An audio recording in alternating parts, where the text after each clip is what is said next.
দিদিমণি,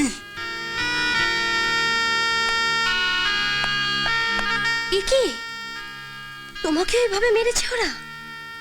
উহ, কি রক্ত! নিজের লোক হইয়া যারা তোমার রক্ত জড়াইছে তারা আমারে সারবো কেন দিদিমণি? আমি তো সামান্য চাকর। মারুক মারুক, যত পারে মারুক, আমি আমি টু শব্দটি করুম না। কিন্তু তোমার জন্য দিদিমণি আমি যা করার কইরা যাবো। এই ধরো সঞ্জয় দাদুর ছবি, আর উল্টো পিঠে তোমরা চিঠি পাঠাইছে। তুমি সঞ্জয়ের সঙ্গে দেখা করেছিলে? কেমন আছে সঞ্জয়? ভয় নাই, পাতে তো চোট লাগছিল, সামলাইয়ে লইছে।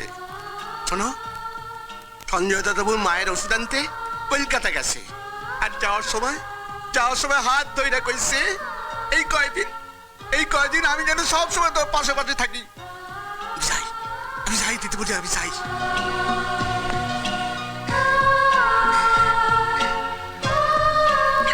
সঞ্জয়, আমার সোনা। হারামজাদি, খালি ঘরে কার সঙ্গে পীড়িত করছিস রে? তাই কি লুকোচ্ছিস দেখি? ওরকম করে চেয়ে আছিস যে বড়, কি লুকোলি দেখি? দেখা বলছি, দেখা।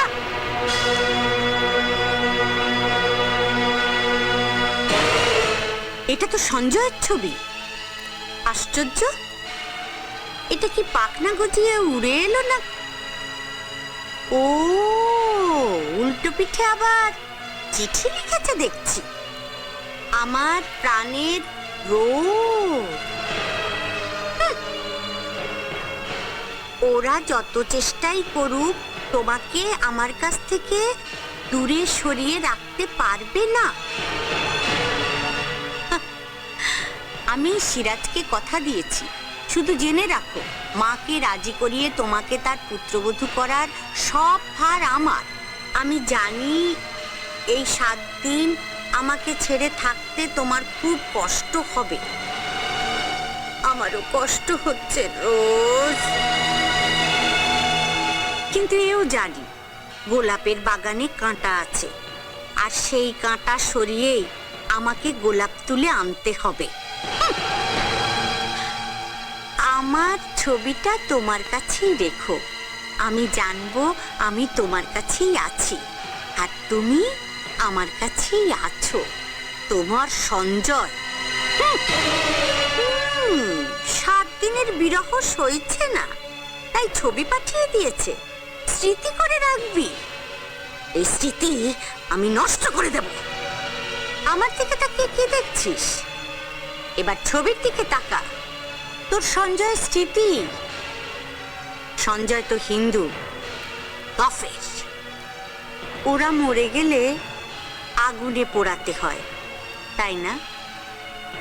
এবার আমি সঞ্জয়কে জ্যান্ত আগুনে পোড়াবো, দেখি এই 7 দিন তোরা কেমন করে একসঙ্গে থাকতে পারিস।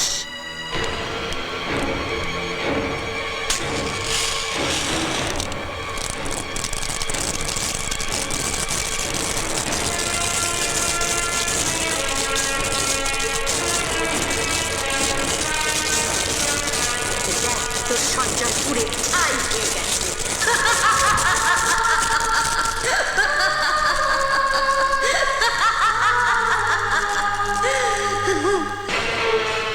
দেখ দেখ, তোর সঞ্জয় একেবারে পুড়ে ছাই। তা তুই এখন কি করবি?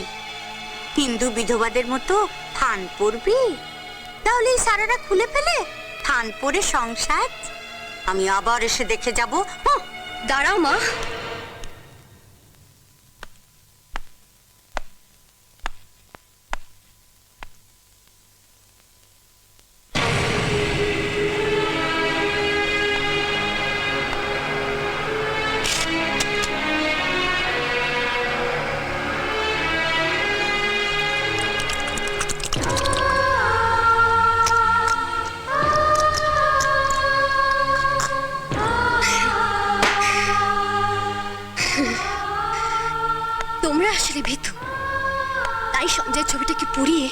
ও স্মৃতিকে মুছে দিতে চেয়েছিলে।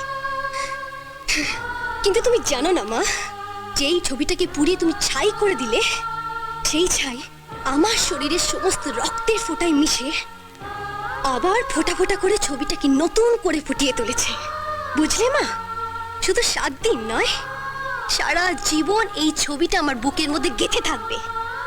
আর এটাকে যদি নষ্ট করতে চাও, তাহলে তোমার একটা কাজ করতে হবে, আগুন জ্বালিয়ে আমাকেও পুড়িয়ে দিতে হবে। পারবে? বলো মা, পারবে তো? পারবে? বলো, চুপ করে থেকো না, বলো, পারবে তো? সর্বনাশ, এ তুমি কি বলছো আপা? তাহলে তো এখন একটা ব্যবস্থা করতে হয়। হ্যাঁ, জাম্বু নেই, সিরাজ নেই, আর ওপক্ষে সঞ্জয়, সেও এখন কলকাতায়। এই তো সুবর্ণ সুযোগ। তাহলে আমি লোক লাগাই। হ্যাঁ, লাগাও। আরে এমএল এর মেয়ে বলে কথা, তাও আবার লেডি ডক্টর। হ্যাঁ, ও ঘর তুমি ভালোই পাবে আপা। ভালো মন্দ যা পাই সেখানেই আমি দেব। মোট কথা, কলকাতা থেকে সঞ্জয় আর সিরাজের ফেরবার আগেই রোজিনার বিয়েটা সেরে ফেলা চাই চাই। বিয়ে? আপনি কি জবার বিয়ের কথা বলছেন? হ্যাঁ মাস্টারমশাই, আপনি ছাড়া ওর মাথার উপর আর কে আছে? আপনি তো সারা বছরই বিছানাতেই পড়ে থাকেন। থাকতে থাকতে মেয়েটার একটা গতি করে যাবেন না? সবই বুঝি বৌঠান, কিন্তু আমি যে বড় গরিব, মেয়ের বিয়েতে খরচ করার মতো টাকা পয়সা আমার নেই। আমার তো আছে। জবা আমার মেয়ের মতো, আমারও তো একটা দায়িত্ব আছে। জবার বিয়ের সব কাজ আমার বাড়ি থেকে হবে, আপনি কিছু চিন্তা করবেন না। আমি আজই বিরিঞ্চিকে পাঠাচ্ছি ঘটকের কাছে।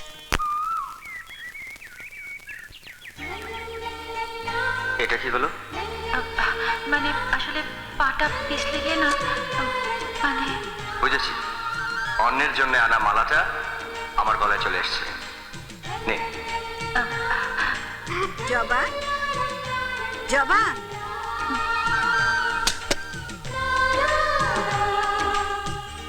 কি রে, খুশি তো? ঘটকমশাই অনেক খুঁজে খুঁজে তো বর জোগাড় করেছে। বলেছে আমার মেয়ের মতো, যাত্রার হাতে তো আর দিতে পারি না।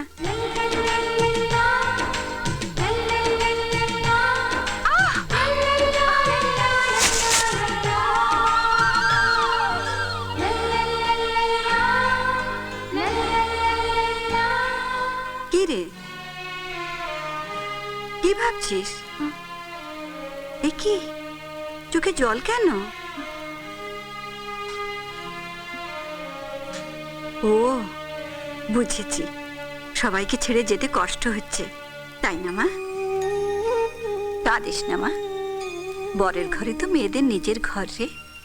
আর একজন তোর বিয়ের কথা শুনে চমকে যাবে।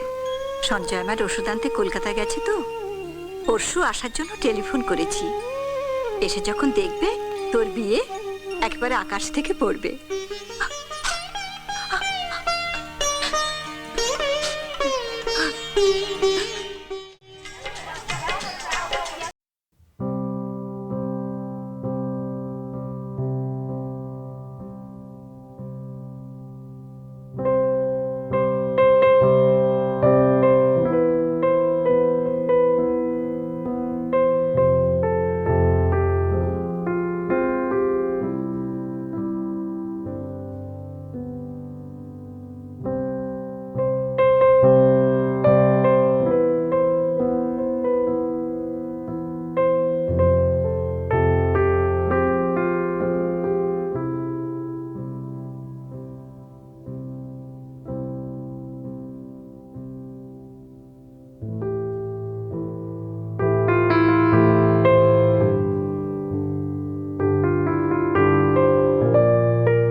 কথা বলছেন? কেন আপনার ছেলে সঞ্জয় তাকেই তো বলতে পারে। আচ্ছা শুধু একটা ছেলে বিয়ে দেবে, ডাক্তারি পড়তে খরচ হয়নি? যা করার তাড়াতাড়ি করুন, লগ্ন কিন্তু বসে নেই। সবাই তো বলে আপনি নাকি দেবী মা মহিষী, তা আজ একটু মহত্ব দেখান। আরে অন্যকে উপদেশ দেওয়া যায়, নিজে দেখাতে গেলে সাহস দরকার, বুকের পাটা চাই। মা মা ওঠার মা মা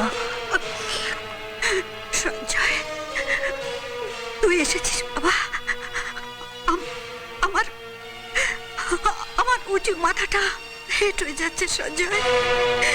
আমি আমি সকলের কাছে খুব ছোট হয়ে যাচ্ছি রে। এই লজ্জা থেকে আমাকে বাঁচাতে পারিস মাত্র তুই। বাবা, দিদিমণি, দিদিমণি, কি হলো? কি হয়েছে? সঞ্জয় দাদাবুর বাড়িতে খুব ঝামেলা হচ্ছে। সে কি? কেন? আর সময় নেই, তুই বিয়ের পিড়িতে গিয়ে বস শিখিস। অসম্ভব মা। মা এর আগে অনেকবার আমি তোমাকে বলার চেষ্টা করেছি, তুমি শুনতে চাওনি মা। আজও শুনবো না, শুনে কোনো লাভ নেই। যদি আমার প্রাণ আর মান বাঁচাতে চাস তাহলে আর দেরি করিস না, বিয়ের পিড়িতে গিয়ে বস শিখিস। এর হয় না,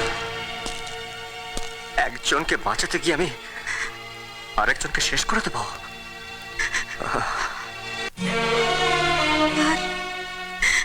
আর ওই অসহায় মেয়েটা না বাঁচলে আমি যে শেষ হয়ে যাব সেটা একবারও ভাবছিস না। আমি তো দুটো হাত ধরে বলছি বাবা, মেয়েটাকে তুই বাঁচা, বাঁচা বাবা। আমাকে ক্ষমা করো মা, তোমার অনুরোধ রাখতে আমি পারবো না। কি বললি? পারবি না?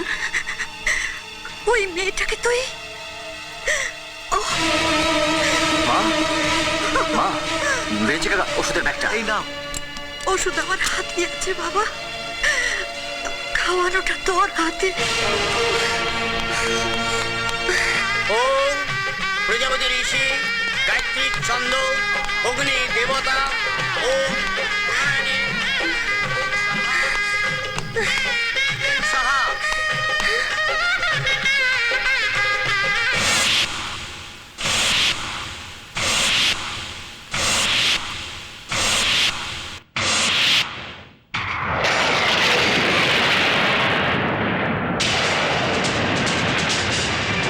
মালাটা তাহলে ঠিক লোকের গলাতেই পড়েছিল বল জবা? সত্যি তোর ফুলের মালার জোর আছে রে জবা। বিষয় ঘটকের দেখা পাত্রের সাথে বিয়েটা ভেস্তে গেল, তাহলে আমাদের জবা রানীর কপালে এমন রাজপুত্রের মতো সুন্দর বর জুটতো কোত্থেকে বল? আপনারা দয়া করে একটু বাইরে যান, আমার একটু একলা থাকতে দিন। সে কি রে, ভেবেছিলাম তো সারা রাত ধরে বাসর জাগবো, কিন্তু তোর রাজপুত্রের তো তরই সয় না। আমরা চললাম বাবা, এবার তোমার রাজকন্যা আর রাজপুত্র মিলে সারা রাত ধরে বকবকম করো। চল চল চল চল না, চল তাড়াতাড়ি চল।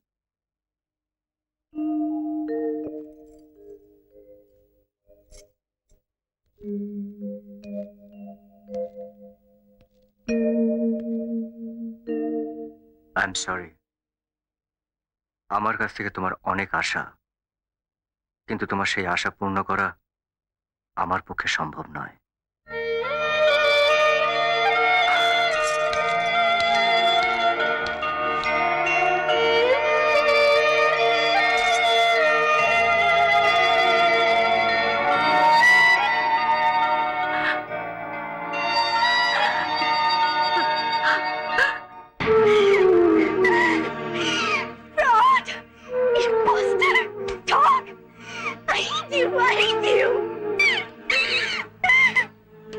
কি রে, ভোর না হতেই কার সঙ্গে কথা বলছিস? ও আবার বুঝি আর কিছু নেই মা, আর আমাকে আটকে রাখার জন্য তোমায় কষ্ট করতে হবে না। সঞ্জয় তার নিজের জাতের মেয়ে জবাকে বিয়ে করেছে মা, আর আমাদের কোনোদিনও মিলন হবে না মা। তুমি তুমি তো এটাই চেয়েছিলে। এবার তোমার আশা মিটেছে তো? সঞ্জয় আমার কোনোদিনও হবে না, কোনোদিনও না। সঞ্জয়, সঞ্জয়, সঞ্জয়, সঞ্জয়, সঞ্জয় কোথায়? আপনি বসুন, আমি ডেকে দিচ্ছি। আপনি চা খান তো? আমি চা নিয়ে আসছি, বসুন না।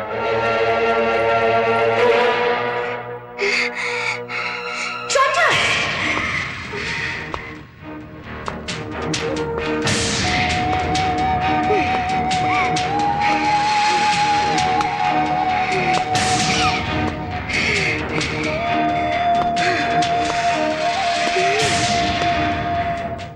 রোজ, তুমি অবাক হয়ে গেছো না?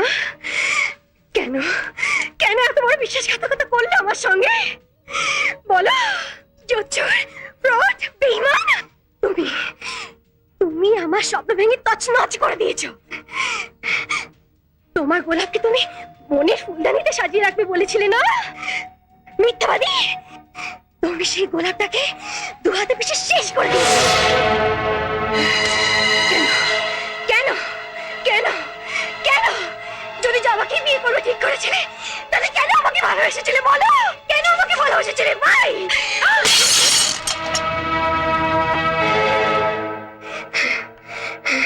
এই করিমপুর এখন আমার কাছে নরক। তোমাদের মতো নরকের কিটারা এখানে ঘুরে বেড়াচ্ছে। আমার দম আটকে আসছে।